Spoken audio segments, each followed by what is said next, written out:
जी अस्सलाम वालेकुम। कैफ 4 आज के लेक्चर का आगाज़ करते हैं। Lecture number 77। आज हमारा चैप्टर 14 का लास्ट लेक्चर है और इसके साथ ही हम चैप्टर 15 का लर्निंग ऑब्जेक्टिव 1 भी कोशिश करेंगे कि स्टार्ट करें आज। पहले प्रीवियस लेक्चर में से कोई क्वेश्चन पूछना चाहते हो तो पूछ लीजिए। प्रीवियस लेक्चर में से कोई क्वेश्चन? कोई क्वेश्चन नहीं, सब ठीक। जी पूछिए। Notice of dishonour. देखिए डिसऑनर का मतलब क्या है? डिसऑनर होने का मतलब ये है कि जिस पार्टी ने पेमेंट करनी थी, जिस पार्टी ने पेमेंट करनी थी, जैसे प्रोमिसरी नोट है तो मेकर, और बिल ऑफ एक्सचेंज का केस है तो ड्रॉई। ड्यू डेट पे जब इनके सामने इंस्ट्रूमेंट प्रेजेंट किया जाए तो उसकी पेमेंट करने से इनकार कर दें। ठीक है, जब पार्टी लायबल टू पे पेमेंट करने से इनकार कर दे, इसे हम कहते हैं इंस्ट्रूमेंट डिसऑनर हो गया। ठीक है, ये अच्छा, जब इंस्ट्रूमेंट डिसऑनर हो गया तो इसका नोटिस किसी पार्टी को देना है या नहीं? क्वेश्चन ये है। इसका जवाब यह, अगर तो प्रोमिसरी नोट है तो इसका नोटिस देने की ज़रूरत नहीं, क्योंकि जिसको आपने नोटिस देना है ये वही पार्टी है जिसने डिसऑनर किया, यानी जो उसका मेकर है। लेकिन बिल ऑफ एक्सचेंज में चूंकि जो मेकर होता है यानी ड्रॉर, वो डिफरेंट पर्सन है, और जो पार्टी लायबल टू पे है यानी ड्रॉई, वो डिफरेंट पर्सन है। तो इस वजह से बिल ऑफ एक्सचेंज में इसका नोटिस देना ज़रूरी होता है। ठीक है, बिल ऑफ एक्सचेंज के केस में इसका नोटिस है। अगर बिल ऑफ एक्सचेंज डिसऑनर हो जाए तो इसका। अच्छा बताइए, ये जो पेई है ड्यू डेट पे, मैच्योरिटी डेट पे बिल ऑफ एक्सचेंज लेके किसके पास जाता है? ड्रॉर के पास के ड्रॉई के पास? ड्रॉई के पास। इसे इंस्ट्रूमेंट दिया किसने था? ड्रॉर ने, जिसके ऊपर ड्रॉई के साइन हुए थे। इंस्ट्रूमेंट दिया ड्रॉर ने, मैच्योरिटी डेट पे ये किसके पास लेके गया? ड्रॉई के पास। ड्रॉई ने अगर पे करने से इनकार कर दिया तो क्या इसकी शिकायत लगानी चाहिए किसी को? किसको? ड्रॉर को। इसीलिए अगर बिल ऑफ एक्सचेंज डिसऑनर हो जाए तो ड्रॉर को इसका नोटिस देना ज़रूरी होता है। लेकिन प्रोमिसरी नोट में नोटिस देना ज़रूरी नहीं। क्यों? क्योंकि जो मेकर है वही पार्टी लायबल टू पे थी, तो वो दोनों एक ही है, इसलिए प्रोमिसरी नोट में नोटिस की ज़रूरत नहीं। क्लियर जी? और की क्वेश्चन? शाबाश जी।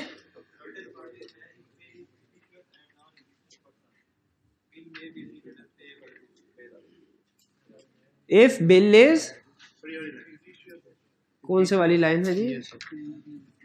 ये सर्टन पार्टीज में वो ये कह रहा है इफ पेई इज फिक्टिशियस, यानी जिस बंदे को पेमेंट होनी है वो फिक्टिशियस है या नॉन एग्जिस्टेंट पर्सन है, bill may be treated as payable to bearer, तो वो जो बिल है वो बेरर बन जाएगा।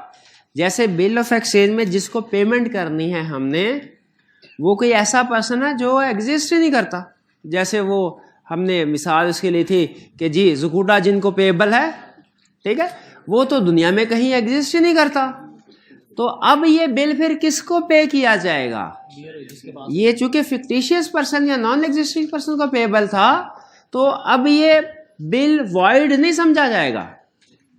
ये बिल वॉइड नहीं समझा जाएगा, बल्कि क्या समझा जाएगा? ये पेएबल टू बेरर है। ये पेएबल, इसको कंपेयर कीजिए प्रोमिसरी नोट वाली एग्जांपल के साथ। उसमें भी एक इस तरह की सिचुएशन थी अजीब सी, कि जब प्रोमिसरी नोट खुद को ही पेएबल हो, वो वाइड था, लेकिन अगर इसको इंडोर्स कर दिया जाए प्रोमिसरी नोट को तो वो वैलिड हो जाता है। यहां पे क्या कह रहा है कि अगर जो पेई है वो फिक्टिशियस या नॉन एग्जिस्टेंस पर्सन है, ठीक है। देखें, लॉ के लिए ड्रॉर और ड्रॉई ये ज्यादा अहम है कि ये सर्टन हो, लेकिन पेई आपको पता है कोई भी हो सकता है। वो डिफरेंट एंडोर्समेंट की वजह से पेई बहुत से लोग हो सकते हैं, यानी वो डिफरेंट हैंड से पास ऑन कर सकता है इंस्ट्रूमेंट। इसलिए लॉ ने कहा अगर पेई नॉन एग्जिस्टेंट, हालांकि पहला ख्याल जहन में ये आता है कि अगर पेई फिक्टिशियस पर्सन है या नॉन एग्जिस्टेंस पर्सन है तो ये पार्टी सर्टन तो ना हुई, और पार्टी सर्टन हुई तो इंस्ट्रूमेंट को वाइड हो जाना चाहिए क्योंकि कंडीशन में लिखा है। लेकिन लॉ क्या कहता है कि अगर पेई नॉन एग्जिस्टेंस है या फिक्टिशियस पर्सन है, बिल वाइड नहीं होगा बल्कि क्या होगा, पेएबल टू बेरर हो जाएगा। ये बिल्कुल ऐसा ही है, अगर हम बिल को पेएबल टू बेरर रखते फिर भी तो पार्टी अनसर्टन थी एक तरह से, क्योंकि कुछ पता नहीं है कि किसके हाथ में बिल चला जाए। तो लॉ पेई को कहता है पेई अगर सर्टन नहीं भी है यानी बेरर के केस, तो भी इंस्ट्रूमेंट वाइड नहीं होगा, वैलिड रहेगा। फिर ये टाइम इंस्ट्रूमेंट बन जाएगा जी, फिर ये टाइम इंस्ट्रूमेंट बन जाएगा। वो इंस्ट्रूमेंट वैलिड रहेगा। ठीक है, आगे जो उसकी टाइप है वो हम देखेंगे उसके अल्फाज में क्या लिखा हुआ है, वो टाइम है कि डिमांड है, उसके अल्फाज पे डिपेंड करता है। तो जो इंस्ट्रूमेंट है अगर इसमें जो पेई है वो नॉन एग्जिस्टेंस है या फिक्टिशियस पर्सन है तो क्या होगा, क्या इंस्ट्रूमेंट वाइड हो जाएगा, वाइड नहीं होगा बल्कि क्या होगा, पेएबल टू बेरर हो जाएगा। क्लियर जी। और क्या इंडोर्समेंट सिर्फ चेक के केस में, तो ना ऐसे ना करें यार, हम प्रॉमिसरी नोट की इंडोर्समेंट भी कर चुके हैं, bill of exchange. Endorsement her case में हो सकती है, निगोशिएबल इंस्ट्रूमेंट है, निगोशिएट हो सकता है तो उसे निगोशिएबल इंस्ट्रूमेंट कहते हैं ना। हर इंस्ट्रूमेंट निगोशिएट हो सकता है, चाहे वो प्रॉमिसरी नोट हो, बिल ऑफ एक्सचेंज हो या चेक हो, हर इंस्ट्रूमेंट निगोशिएट हो सकता है। ठीक है, और हर इंस्ट्रूमेंट में अगर वो पेएबल ऑन बेरर भी हो सकता, ऑर्डर अगर वो पेएबल ऑन ऑर्डर है तो फिर आप उसको इंडोर्समेंट प्लस डिलीवरी दोनों के जरिए से निगोशिएशन करते हैं। अगर पेएबल टू बेरर है तो सिर्फ डिलीवरी के जरिए से निगोशिएशन करते हैं। क्लियर जी। और की क्वेश्चन,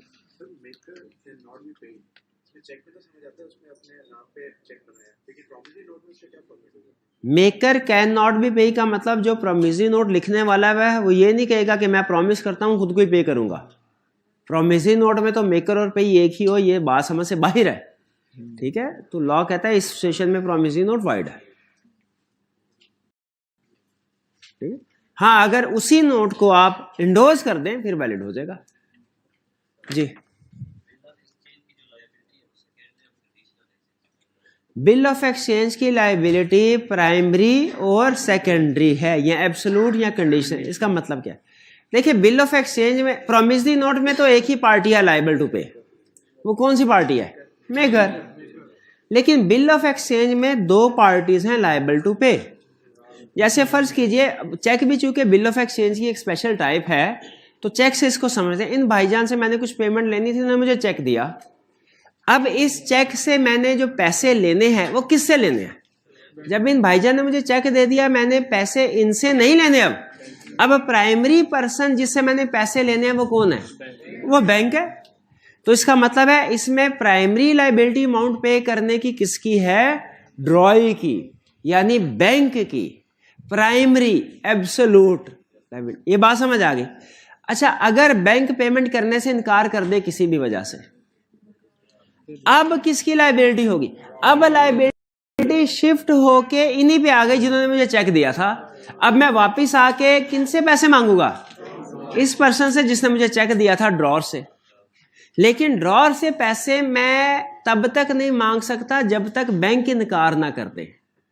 तो चूंकि जब कंडीशन है कि जब तक बैंक इनकार ना कर दे, जब तक ड्रॉई रिफ्यूज ना कर दे, आप ड्रॉर से पैसे नहीं ले सकते। इसीलिए कहा जाता है जो बिल ऑफ एक्सचेंज में प्राइमरी रिस्पॉन्सिबिलिटी है वो ड्रॉई की है, प्राइमरी या एब्सोल्यूट। एब्सोल्यूट का मतलब पहले नंबर पे। और जो सेकेंडरी या कंडीशनल लायबिलिटी है पे करने की वो ड्रॉर की है। इसे सेकेंडरी या कंडीशनल क्यों कहा गया, क्योंकि ये उसी शर्त पे लायबिलिटी अराइज होगी अगर बैंक यानी ड्रॉई रिफ्यूज कर दे। जब वो रिफ्यूज करेगा, ये कंडीशन पूरी होगी रिफ्यूजल वाली, फिर इनकी लायबिलिटी अराइज होगी, वरना नहीं। क्लियर जी। और की क्वेश्चन, सर अगर कहते हैं कोई बहुत पुराना है, मतलब साल 2 साल 3 साल पुराना, उसको बिल ऑफ एक्सचेंज के थ्रू किसी और पार्टी के साथ डाल सकते हैं। रिसीवेबल अगर कोई पुराना है, फर्ज कीजिए टाइम बार डेट है, उसे लीगली रिकवर तो नहीं करवा सकते, लेकिन अगर पार्टी तैयार हो जाए कि हाँ मैं पैसे देते, तो फिर वो वैलिड कॉन्ट्रैक्ट क्रिएट हो सकता है। ये तो हमें पता है ना कि अगर पार्टी मान जाए, नॉर्मली टाइम बार्ड पुराना डेट जो है 3 साल के बाद वो रिकवर नहीं हो सकता, लेकिन अगर पार्टी तैयार हो जाए तो वो वैलिड है। ये हमने पढ़ा था, किस जगह पढ़ा था भला? एग्रीमेंट विदाउट कंसिडरेशन में, टाइम बार्ड डेट की एग्जांपल। टाइम बार्ड डेट ऐसे डेट को कहते हैं जिसकी ड्यू डेट को, किसको ड्यू डेट को 3 साल या उससे ज्यादा अरसा गुजर जाए। यहां तक क्लियर है? आगे टाइम बार्ड डेट अगर कोई हो गया, आपने किसी से पैसे लेने थे, ड्यू डेट के बाद 3 साल तक भी पैसे नहीं लिए, फिर आप लीगली उससे रिकवर नहीं करवा सकते। क्लियर? लेकिन अगर उस पार्टी का ज़मीर जाग जाए और वो आपको पैसे अदा करने को तैयार हो जाए, तो फिर आप एग्रीमेंट कर सकते हैं उसके साथ, और इस सूरत में वो आपको अमाउंट पे करने के लिए लायबल होगी। क्लियर? इनका क्वेश्चन सिर्फ इतना है कि सर इस केस में क्या हम निगोशिएबल इंस्ट्रूमेंट ले सकते हैं उससे? बिल्कुल ले सकते हैं। अगर कोई वादा करे कि सर मैंने आपसे 7 साल पहले उधार लिया था 20,000, लीगली आप मेरे से रिकवर नहीं करवा सकते, लेकिन मैं वादा करता हूं कि आपको पैसे दे दूंगा, तो आप जरा मुझे बताइए उस एग्रीमेंट विदाउट कंसिडरेशन में हमने क्या पढ़ा था? इसका रिटर्न होना जरूरी है, याद है ना? Signed by the. तो क्या इनका सवाल यह है, क्या इसको रिटर्न करवाने के लिए और साइन करवाने के लिए मैं इनसे निगोशिएबल इंस्ट्रूमेंट ले सकता हूं? तो भाई यस, ले सकते हैं बिल्कुल, बल्कि ये तो बड़ा आसान हो गया, रिटर्न भी होगा साइन भी होगा, बिल्कुल ले सकते हैं। क्लियर हो गया मेरे भाई प्यारे भाई? ओके जी शाबाश। और कोई क्वेश्चन? कोई क्वेश्चन नहीं? आज के क्वेश्चन की तरफ चलते हैं। फिर सबसे पहले रिवीजन वाला चैप्टर, ये हम हर रोज किसी ना किसी पुराने एक चैप्टर के क्वेश्चन होम असाइनमेंट के तौर पे मैं आपको देता भी हूं, और अगले दिन हम उसको क्लास में करते हैं कि नहीं करते? करते। ये किस वजह से करते हैं? ताकि रिवीजन होती, ताकि जब आपका सिलेबस कंप्लीट हो तो सिलेबस कंप्लीट होने के साथ ही साथ आपकी एक दफा रिवीजन भी हो चुकी हो है। तो आप सिलेबस कंप्लीट होने पे मुझसे ये तो नहीं पूछेंगे सर रिवीजन क्लासेस कब होंगी? नहीं पूछेंगे ना? नहीं पूछेंगे। क्यों नहीं पूछेंगे? क्योंकि ये आखिरी महीने में जो आधी क्लास का टाइम प्रीवियस टॉपिक के क्वेश्चंस और केस स्टडी की डिस्कशन के लिए रखा हुआ है, ये रिवीजन ही तो है। ये और क्या है? ये रिवीजन ही है, ठीक है। लेकिन अभी भी अगर कोई स्टूडेंट ये होम असाइनमेंट ना करके आए रिवीजन, हालांकि ईद की दी हुई है, ईद पे भी नहीं की, फिर दे रहा हूं, फिर भी ना करके आए, और फिर अगर सेशन एंड पे पूछे सर रिवीजन क्लासेस कब करवाएंगे, क्या आप रिवीजन क्लासेस करवाएंगे, उसके साथ क्या सलूक होना चाहिए? शहीद कर दिया जाए। तो गवाह रहना है आपने, ठीक है। हाँ, जे स्टूडेंट असाइनमेंट कर रहे हैं, ये चैप्टर 6 का क्वेश्चन दिखा है, ये देख, यही है, यही कहेगा, यही। हाँ, मर्जी है आपकी भाईजान। तो ये बकरी नहीं, मर्जी है आपकी, मर्जी। बकरी कहाँ से आती? कहाँ से आते हैं? चैप्टर 6 कौन सा टॉपिक था? Performance of contract. इसमें हमने मेजर कंसेप्ट क्या क्या पढ़े थे? टेंडर और एक्चुअल परफॉर्मेंस, और सबसे मजे का कंसेप्ट क्या था इस चैप्टर में? कौन सा? नोवेशन वाला के सुपरवीनिंग इम्पॉसिबिलिटी वाला, केस स्टडी के पॉइंट ऑफ व्यू से सुपरवीनिंग इम्पॉसिबिलिटी। और सबसे अहम है, हमने कुछ कंडीशंस पढ़ी थी, हमने आवाज थोड़ा ऊंची करिए, सोए हुए हैं ये सारे, इनको जगाना पड़ेगा। चाहे है टी इधर बैठे हुए हैं, टी नहीं है अभी, अच्छा ले छोड़े। अच्छा, तो सुपरवीनिंग इम्पॉसिबिलिटी, उस चैप्टर में हमने 2 तरह की लिस्ट पढ़ी थी।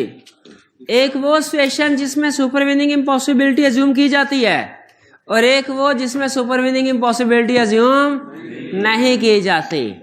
कोई स्टूडेंट जो दोनों की लिस्ट बताए, अब ना हो पाएगा, अब नहीं डोंट।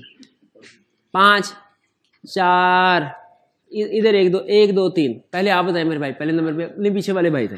हाँ जी यही था, चलिए यही बताएं। सुपर मीनिंग इम्पॉसिबिलिटी के एग्जाम्पल बता रहे हैं। अच्छा ये अगर एक भी एग्जाम्पल मिक्स हुई ना, किसका होता केस स्टडी गलत, प्राइज नहीं मिलेगा। Subject matter destroyed, super meaning impossibility है जी, शाबाश। डेथ और पर्सनल इनकैपेसिटी, अगर कॉन्ट्रैक्ट पर्सनल नेचर का हो तो।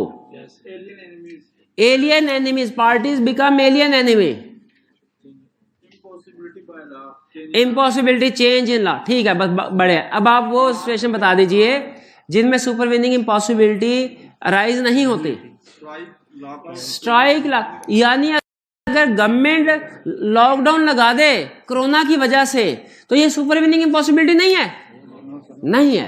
क्यों? अगर धरना हो जाए 2 महीने का धरना इस्लामाबाद, क्या ये सुपर मीनिंग इम्पॉसिबिलिटी नहीं है? नहीं है। हाँ अगर कॉन्ट्रैक्ट में लिख दिया गया फिर होगी, वरना नहीं है। शाबाश। और अगली example, non performance by third party. भाई जिस पार्टी की वजह से हम कह रहे थे कि कॉन्ट्रैक्ट परफॉर्म करेंगे वही भाग गई, दर्जी का कारीगर भाग गया, क्या ये सुपर मीनिंग इम्पॉसिबिलिटी नहीं है? नहीं है। शाबाश। नॉन अक्ररेंस ऑफ कंडीशन, मैच वाली। अच्छा ये सुपर मीनिंग इम्पॉसिबिलिटी है या नहीं है? अगर तो सिर्फ मैच के बता देना फिर है, अगर उसके साथ आप देख रहे कि अगर हम सैर तफरीह के लिए भी जा रहे हैं और फिर वहाँ पे मैच। अच्छा चलिए ठीक है, और एक और बताइए जिसमें super meaning impossibility. Commercial impossibility. Commercial impossibility से क्या मुराद है? कि अगर कोई कॉन्ट्रैक्ट कॉस्ट बढ़ने की वजह से नॉन प्रॉफिटेबल हो जाए। शाबाश शाबाश। तो ये सुपर मीनिंग। अब आते हैं क्वेश्चन की तरफ, क्वेश्चंस की तरफ आते हैं। अब क्वेश्चन में क्या कह रहा है? कह रहा है Rahim Khan is a software engineer who runs his own IT firm. He engages many freelancers as and when required to work on different projects. He also works part-time in a computer training institute where he teaches various computer courses. यहाँ तक कोई legal implication है कि सिर्फ information दे रहा है? Question में information दे रहा है। ये भाई ने अगर ये चैप्टर 6 के क्वेश्चंस किए हैं 100 रुपये इनाम इनको, ठीक है। Consider the following matters under the contract act 1872।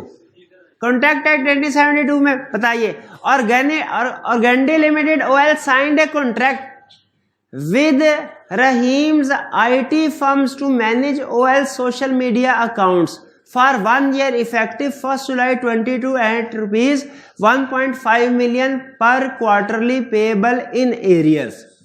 यानी जो हमारा कैरेक्टर है रहीम, जो कि उसने बताया वो आईटी एक्सपर्ट भी है, वो पढ़ाता भी है, उसके साथ एक कंपनी ओएल ने एग्रीमेंट किया कि ओएल का सोशल मीडिया अकाउंट वो मैनेज करे। आपने देखा होगा बात कंपनीज के सोशल मीडिया का प्रमोशन वगैरह होती है, उसमें कंपनी के एम्प्लॉय खुद मैनेज नहीं कर रहे होते, बल्कि वो किसी आउटसोर्स करके किसी दूसरे एक्सपर्ट लोगों से मैनेज करवा रहे होते हैं।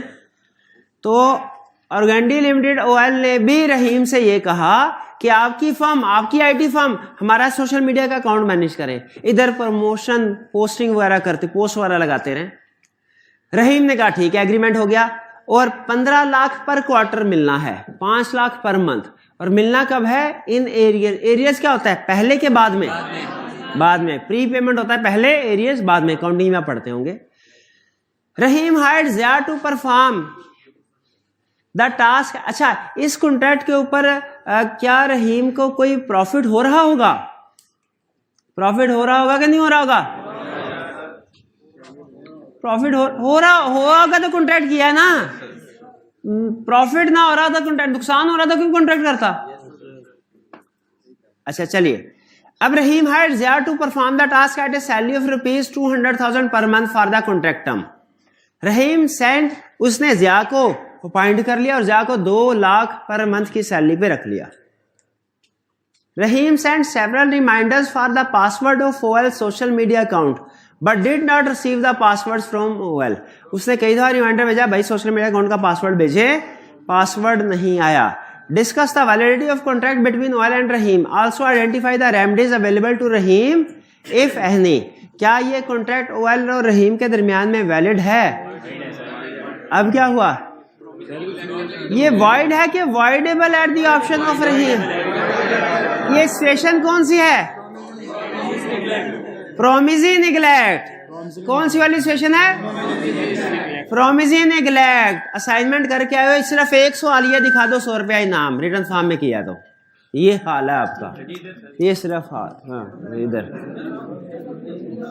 एक सवाल के ऊपर 100 रुपया दे रहे हैं, एक सवाल भी नहीं किया।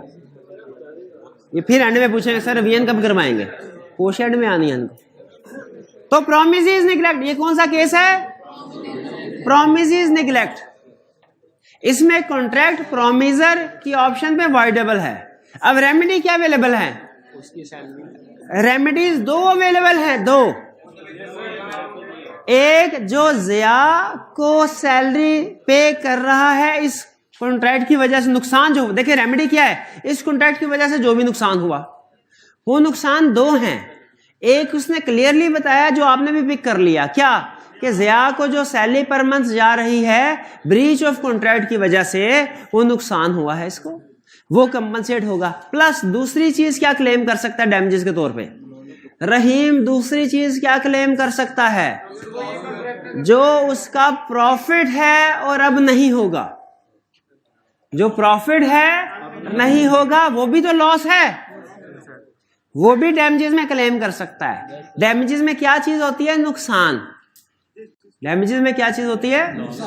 नुकसान। तो नुकसान, प्रॉफिट ना होना भी तो नुकसान है, वो भी क्लेम कर सकता है। और जिया को जो सैलरी दे रहा है वो भी क्लेम कर सकता है।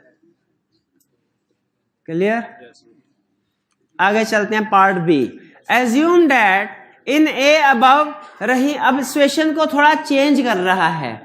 अब जो एग्रीड पार्टी थी उसको फॉल्टी पार्टी बना रहा है और फॉल्टी पार्टी को एग्रीड। जरा फैक्ट्स देखिएगा कैसे उसने चेंज किए। कहते हैं अज्यूम कीजिए कि सिचुएशन ए वाली ही है, यानी कॉन्ट्रैक्ट हो गया रहीम के दरमियान में और OL के दरमियान में कॉन्ट्रैक्ट हो गया ऑन इकत। फिर क्या हुआ? Rahim was offered a similar project by Muslim limited. ऐसा ही एक प्रोजेक्ट मुस्लिम लिमिटेड ने भी ऑफर कर दिया। On 31 August 22 Rahim accepted the offer and assigned the project to Zia. Rahim ने उसको एक्सेप्ट किया और इस प्रोजेक्ट पे अब जिया को भेज दिया।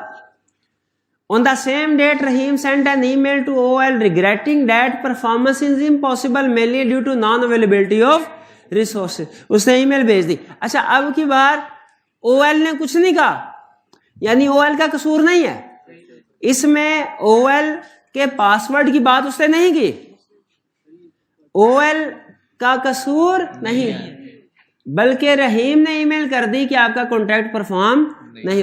अब की बार प्रोमिसर का फॉल्ट है कि प्रोमिसी का? प्रोमिसर। ये ब्रीच ऑफ कॉन्ट्रैक्ट। क्या ये इम्पॉसिबिलिटी का केस बनता है? Supervening impossibility, non availability of resources नहीं। ऐसा थोड़ी है उसे मोर प्रॉफिटेबल कॉन्ट्रैक्ट नजर आया तो उसने अपने रिसोर्सेज उस कॉन्ट्रैक्ट की तरफ लगा दीजिए और पुराने पार्टी को कहने का कोई रिसोर्स नहीं है। ये सुपरवीनिंग इम्पॉसिबिलिटी का केस नहीं है। क्लियर? अब ये breach of contract, supervening impossibility नहीं है तो क्या समझा जाएगा? Breach of contract by promisor यानी Rahim. Discuss the validity of Rahim's correspondence. ये कॉरेस्पॉन्डेंस वैलिड नहीं है। Also discuss OL's position in this situation. OL की पोजीशन क्या है? OL के लिए ये कॉन्ट्रैक्ट अब वॉइडेबल है, वो डैमेजेस रिसेंड करके इसको डैमेजेस क्लेम कर सकते हैं। क्लियर जी? जो 2 लाख इसने जिया को दिया ये ऑर्डिनरी डैमेज में आते हैं ना?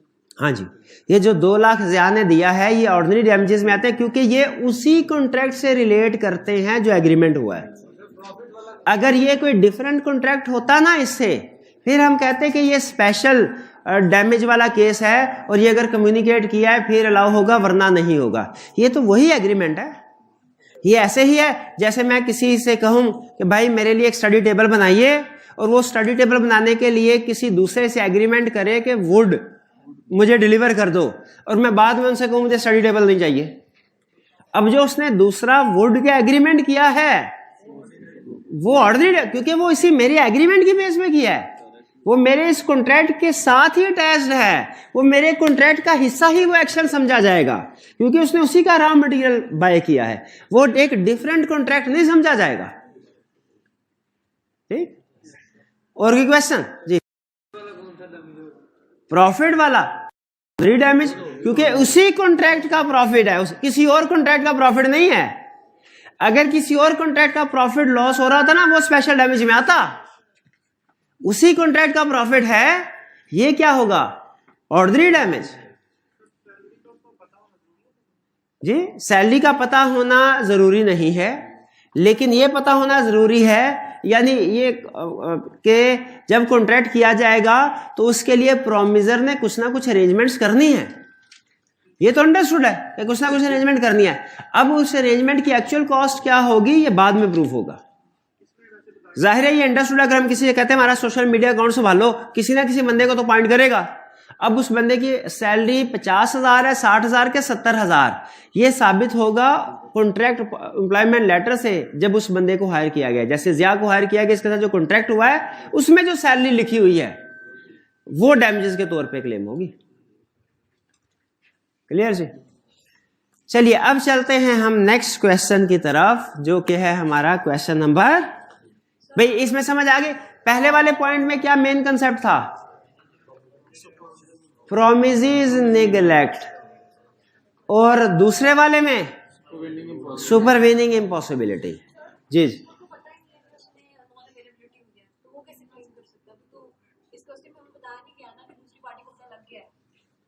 इसमें बताया नहीं गया, दूसरे नहीं बताया गया है, उसने ईमेल भेज दी है।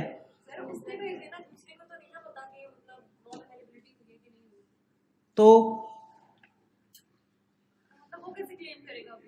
वो कैसे क्लेम करेगा? उसने पूछा कि हमें ओएल की पोजीशन बताइए।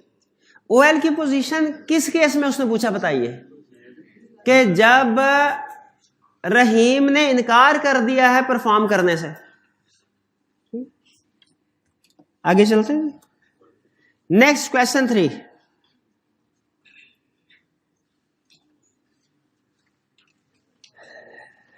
अच्छा, ये टेबल आपने इतने लॉ के क्वेश्चन किया है, किस कंसेप्ट से रिलेट करता है? एप्रोप्रिएशन ऑफ प्रॉफिट से। शाबाश।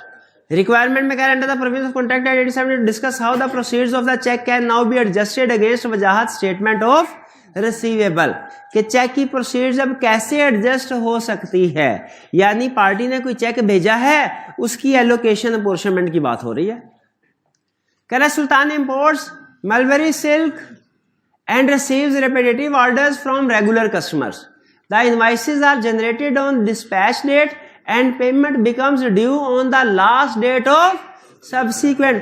देखिए, हमने जो 3 ईयर काउंट करने होते हैं वो ट्रांजैक्शन की डेट से करने होते हैं या ड्यू डेट से? ड्यू डेट से, ये ध्यान में रखिएगा।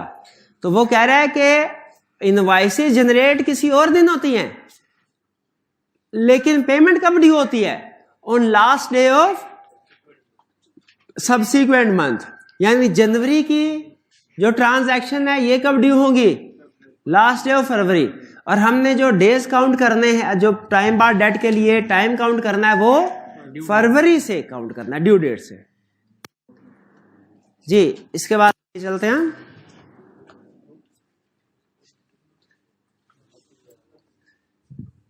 कह रहा है वजाहत is a regular customer of Sultan.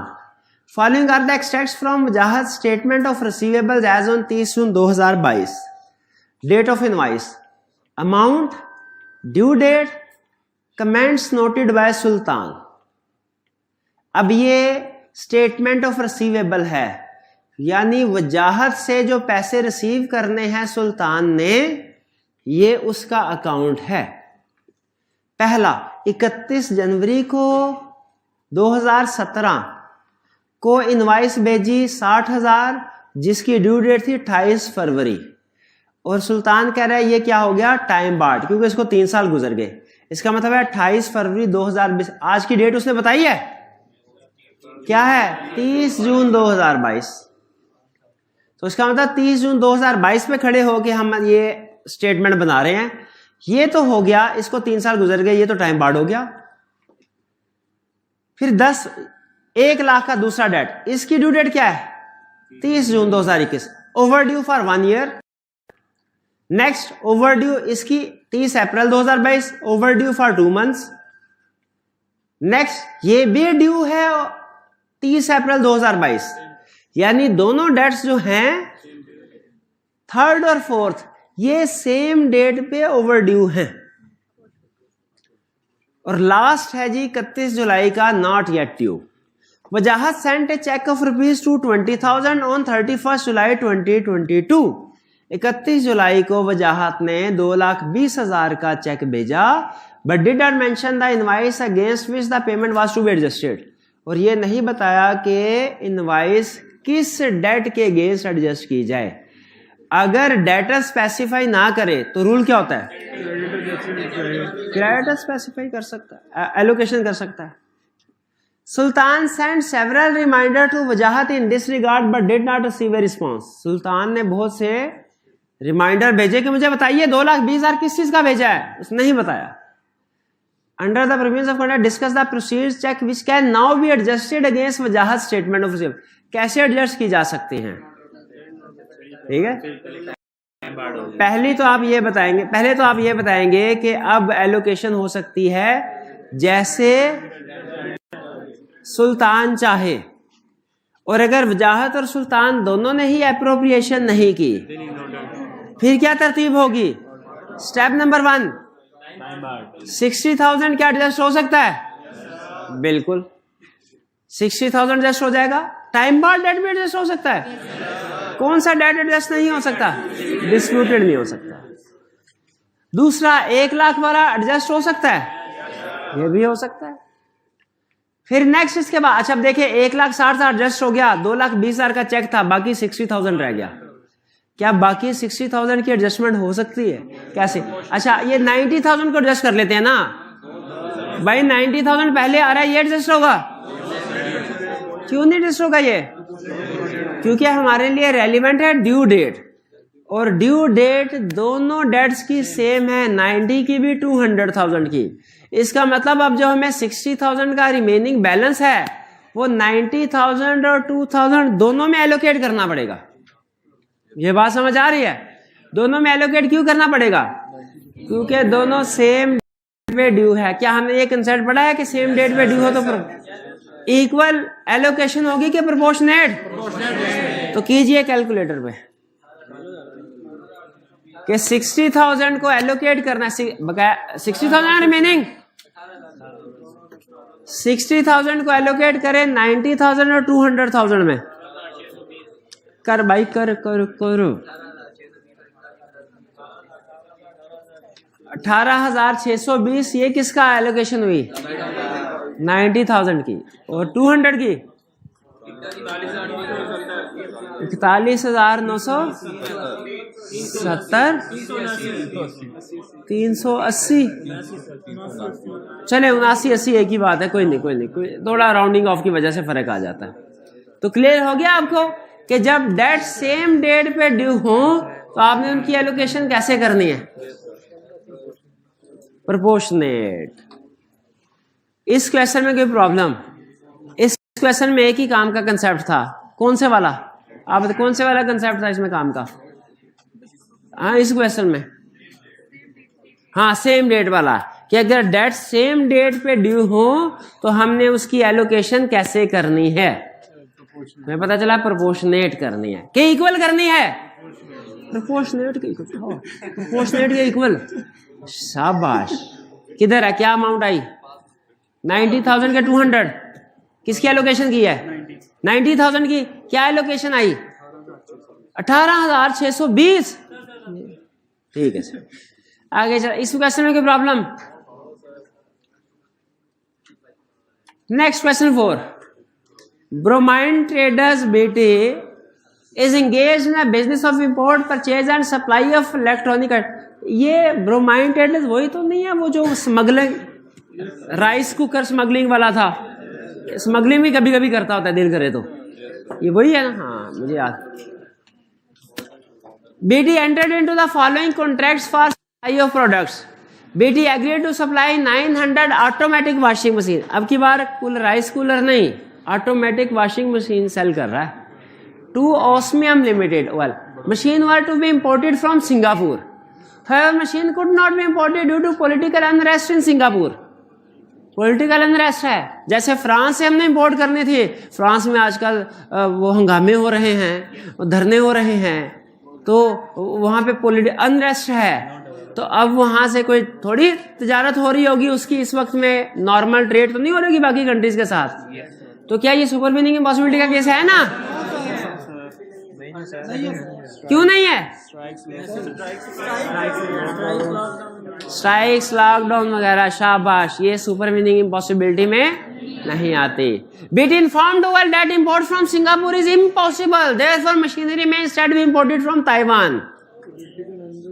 क्या सही कह रहा है कि अब इंपोर्ट नहीं हो सकती है, मैं इंपोर्ट नहीं करके दूंगा क्योंकि इम्पॉसिबल हो गई। क्या ये इम्पॉसिबल है? नहीं, इम्पॉसिबल नहीं। जब अगर कॉन्ट्रैक्ट में एग्री ना किया गया हो ना, तो ये जो स्ट्राइक्स, लॉकडाउन वगैरह होते हैं, ये सुपरवीनिंग इम्पॉसिबिलिटी, बज़ाहिर लगता है कि सुपरवीनिंग इम्पॉसिबिलिटी होने चाहिए, लेकिन लॉ कहता है नहीं है अगर एग्री ना किए तो।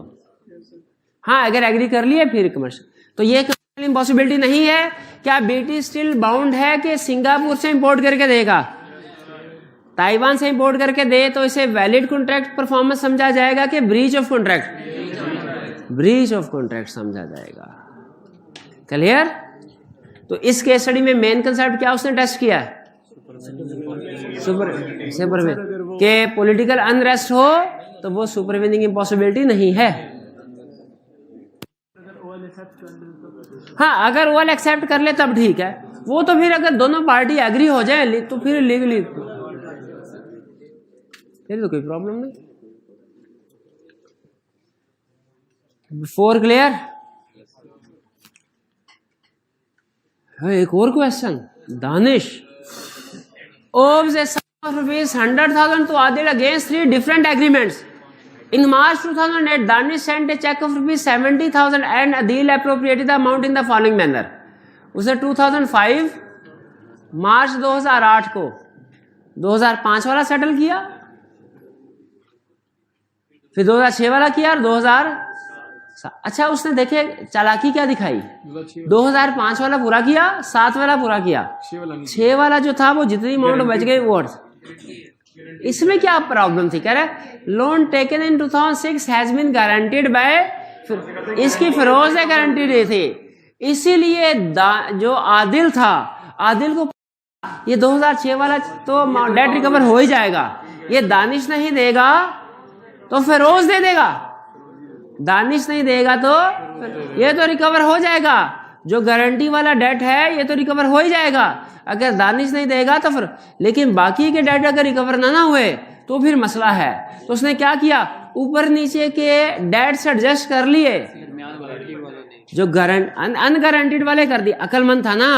बताइए ये कौन है जिसने बिजनेस लॉ पढ़ा है कि जो छुट्टियां करता था, ये जो असाइनमेंट करके आया? हाँ, ये वो है जो एप्रोप्रिएशन वाली असाइनमेंट करके आया था, वो इसको पता था, लेकिन दानिश को नहीं पता था कि मैं चेक भेज रहा हूं ना तो उसके साथ या बैक साइड पे या साथ एलोकेशन कर दूं। आदिल, अच्छा, guaranteed by who has demand. अब फिरोज उछल पड़ा एलोकेशन देख के। फिरोज ने कहा ये क्या चक्कर है, तेरे को जब 70,000 का चेक दिया तो तू 20 से ऊपर वाले 2005 वाला सेटल कर, 6 वाला कर और 7 का 10,000 सेटल कर। अब बताइए, explain whether Adil is bound to accept Firoz point of view. नहीं, क्यों? लॉ कहता है अगर डेटर इंडिकेट ना करे, क्रेडिटर की मर्जी है, अपनी मर्जी से जो डेट चाहे सेटल कर सकता है, इंक्लूडिंग टाइम बार्ड है बट एक्सक्लूडिंग डिस्प्यूटेड।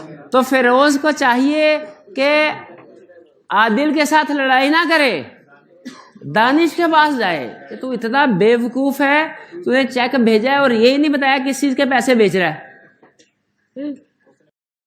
हाँ, तो उसकी क्लास लेनी चाहिए। शाबाश, क्लियर? ये आगे चलते हैं। Question 24, briefly explain whether following are bill of exchange. आगे 100 रुपये। दानिश वाला सवाल दिखाइए, 100 रुपया ले लीजिए। सिर्फ एक सवाल में 100 रुपया। अच्छा, आपने देखा भाई की जजमेंट देखी आपने?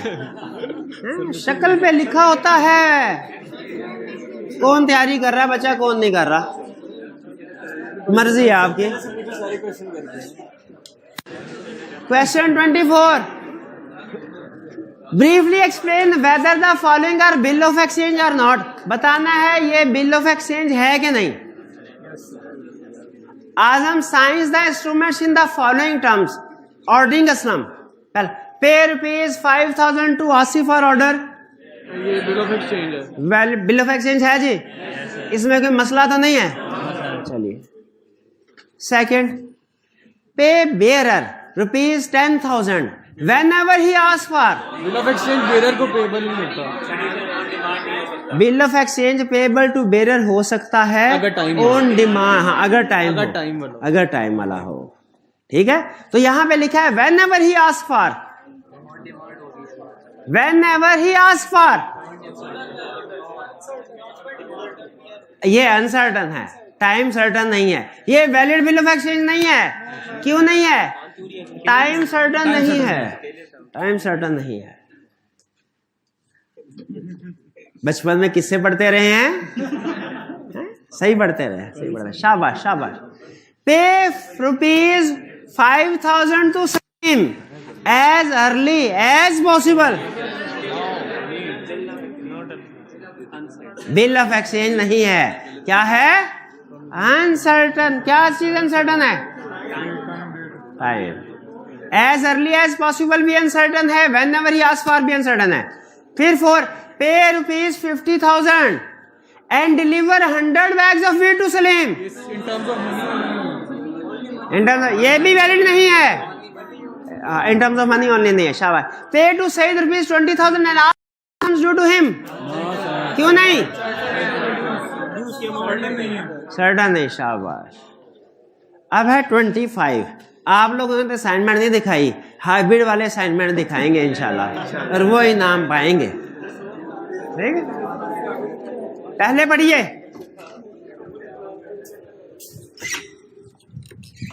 पहला क्वेश्चन कह रहा है briefly explain whether the following are bill of exchange or not. बताइए ये बिल ऑफ एक्सचेंज है कि नहीं है। An order to Bahram to pay sum of ₹500 on telephone. Valid bill of exchange है? नहीं है। क्यों नहीं है? क्योंकि ये रिटर्न नहीं है। बिल ऑफ एक्सचेंज रिटर्न से भाई टेलीफोन पे कह रहा है, ये तो वर्बल है ना, रिटर्न नहीं, इसलिए ये वैलिड बिल ऑफ एक्सचेंज। शाबाश। Second, Asif draws a bill on Bahram as pay ₹10,000 to Salim or order but does not sign it. Sign होना जरूरी है? बिल्कुल, तो साइन नहीं किए तो वैलिड बिल ऑफ एक्सचेंज नहीं है। Third, Asif draws a bill rupees as pay ₹10,000 to Jameel और order but does not specify the name of ड्रॉई। Name of ड्रॉई specify नहीं करता।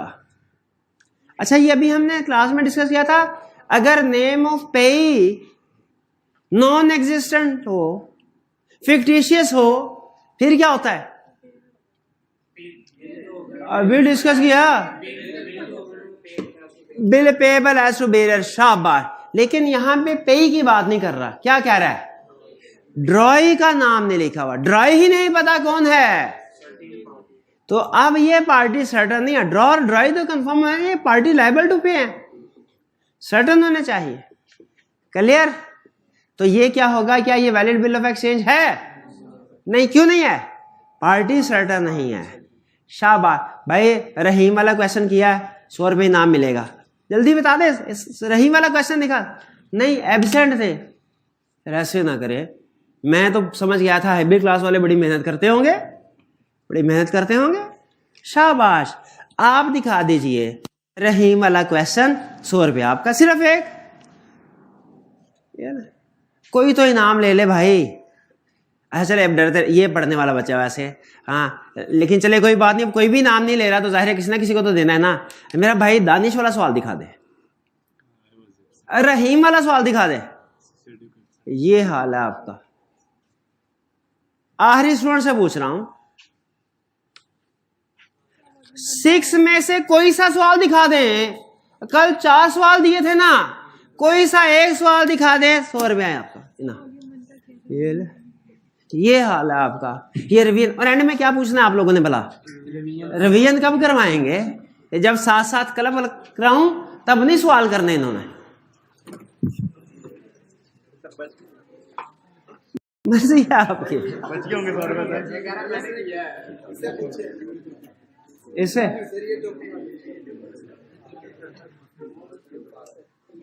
इसकी टोपी देख के मुझे लग रहा है करीब इसने गायब हो जाना है, उठाया जाना है इसने।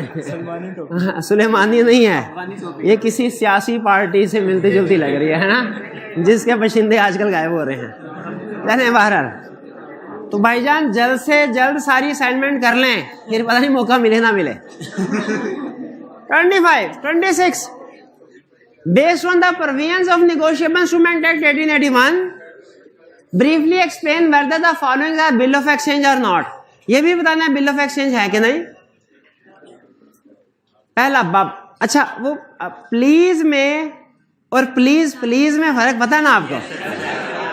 3 अल्फाज नोट करें। एक नहीं, प्लीज प्लीज प्लीज नहीं, प्लीज, ओब्लाइज और कन्वीनियंट। Please, oblige, convenient. अगर किसी सेंटेंस में इनमें से सिर्फ एक ही लफ्ज यूज हुआ है तो हम कहते हैं कि ये अल्फाज पोलाइट हैं लेकिन है ऑर्डर। 3 अल्फाज कौन से लिखवाए? Please, oblige, convenient. अगर किसी सेंटेंस में इनमें से एक लफ्ज इस्तेमाल हो सिर्फ, तो हम कहेंगे अल्फाज पोलाइट हैं लेकिन है ऑर्डर, है ऑर्डर। ठीक है। और अगर इनमें से किसी सेंटेंस में इनमें से एक नहीं 2 अल्फाज इस्तेमाल हो जाएं, तो फिर हम कहेंगे अब ये ऑर्डर नहीं है, अब ये रिक्वेस्ट है। रिक्वेस्ट है, तरले कर रहा है बिल्कुल। भाई समझ आई बात? कौन से 3 अल्फाज है, लिखे किधर है? और ये रूल किधर लिखे आगे कि इनमें से एक अल्फाज यूज हुआ तो ये ऑर्डर है और 2 हुए तो रूल लिखा ही नहीं है। 2 दिन बाद इसकी जाने बला क्यों लिखे थे, पूछते रहेंगे।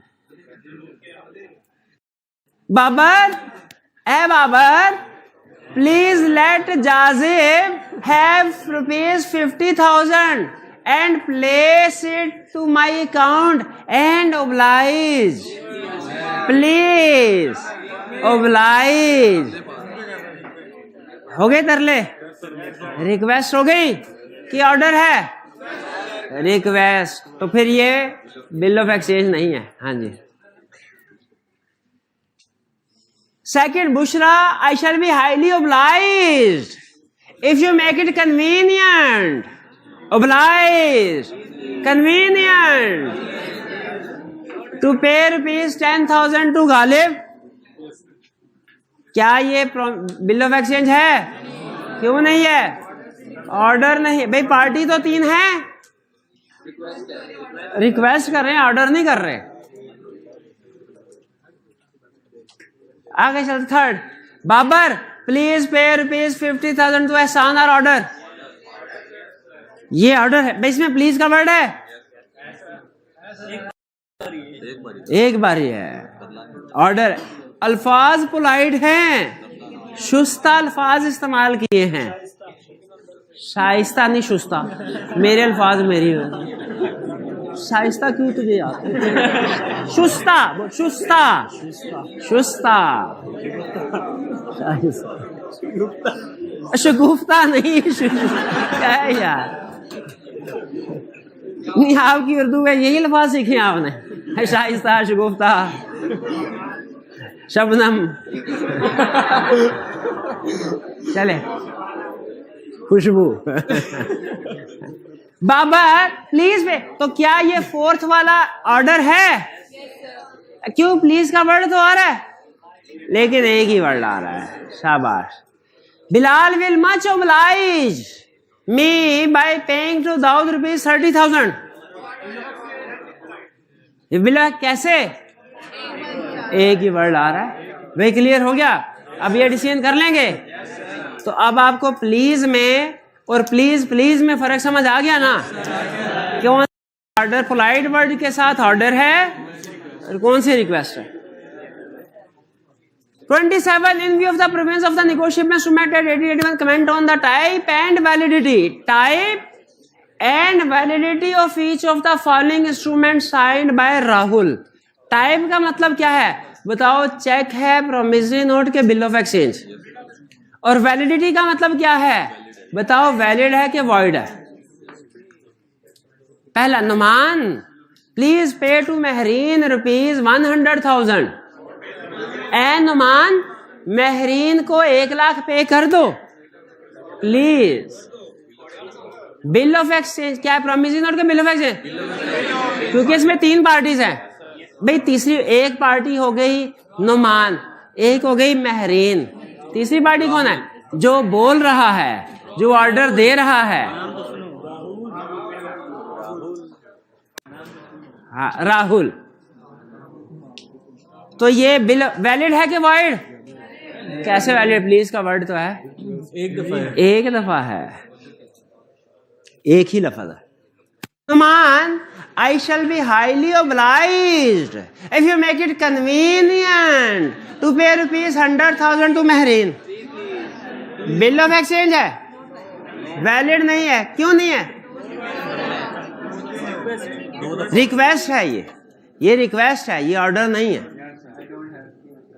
Third, I acknowledge myself to be indebted to Numan in rupees 100,000 to be paid on demand for value received। To be paid on, पहले एक्नॉलेजमेंट ऑफ डेट थी, लेकिन एंड में उसने पेमेंट की कमिटमेंट भी कर दी।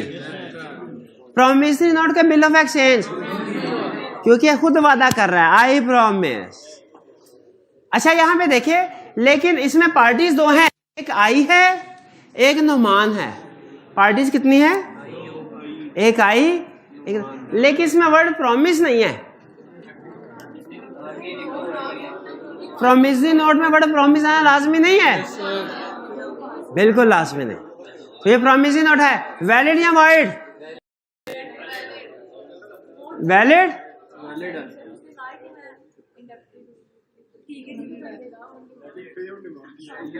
भैया एक कड़क सी चाय लेके आइए, कड़क सी चाय लेके आइए, ये हमारी बहन को दीजिएगा। बल्कि अभी नहीं, क्लास के बाद आपने ऊपर जाना है कैफेटेरिया में और भाई के खाते से कैफेटेरिया बता दिएगा। हाँ जी। तो अच्छा, इसके बाद ये थर्ड वाला बताइए, थर्ड वाला बताइए, क्या प्रोमिसरी नोट है, बिल ऑफ एक्सचेंज है? प्रोमिसरी वैलिड के वॉइड? क्यों वैलिड? क्योंकि कोई प्रॉब्लम नहीं है। हाँ, प्रॉमिस टू पे है, आगे कह रहा है to be paid on demand, commitment to pay भी है, एक्नॉलेजमेंट ऑफ डेट भी है, लेकिन एंड पे कमिटमेंट टू पे भी है, तो वैलिड हो गया। Fourth,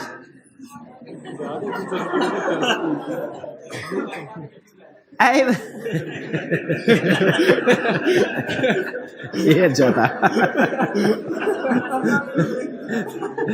I promise to pay Mehreen our order rupees 100,000 6 days after Numan's death। That's certainly not that।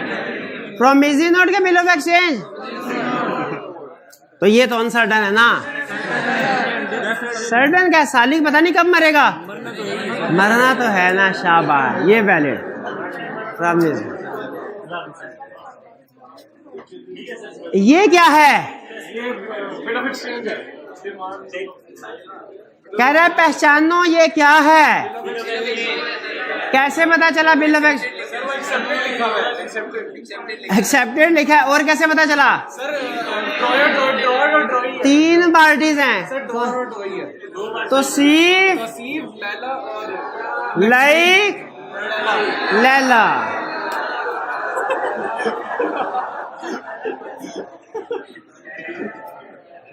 तीन पार्टीज हैं, इस वजह से बिल ऑफ एक्सचेंज है। लैला नहीं लिखा हुआ, लेला है। सी लेला लाई। अब ठीक है। हाँ, क्वेश्चन के ऊपर फोकस किया करें, नाम पे नहीं। ब्रीफली एसेंशियल कैरेक्टरिस्टिक्स क्या है इसके? ये भाई जो पढ़ाई से भी ज्यादा जरूरी काम कर रहे हैं, थोड़ी देर के लिए सिर्फ हैं जरा पढ़ाई। ये इसके एसेंशियल कैरेक्टरिस्टिक्स क्या हैं? इसके एसेंशियल कैरेक्टरिस्टिक्स क्या हैं? Certain time, certain parties order to pay, unconditional, शाबाश, मस्ट बी इन राइटिंग। अच्छा, एक ही सवाल का जवाब, क्या ये पेएबल टू बेरर हो सकता है ये वाला इंस्ट्रूमेंट? हाँ हाँ बिल है, हाँ नहीं हो सकता, खुदा का हो सकता। Promissory note payable to bearer नहीं हो सकता। बिल ऑफ एक्सचेंज हो सकता है अगर टाइम इंस्ट्रूमेंट है, तो अगर टाइम है तो फिर पेएबल टू बेरर हो सकता है। डिमांड नहीं है, डिमांड है तो फिर नहीं हो सकता, मिक्स हो जाता है। कोई बात नहीं, लिख ले, इसका तरीका है लिख ले। Promissory note is at MCQs. भाई बस क्यों सर, वो नमाज का टाइम होने वाला है। अभी टाइम है,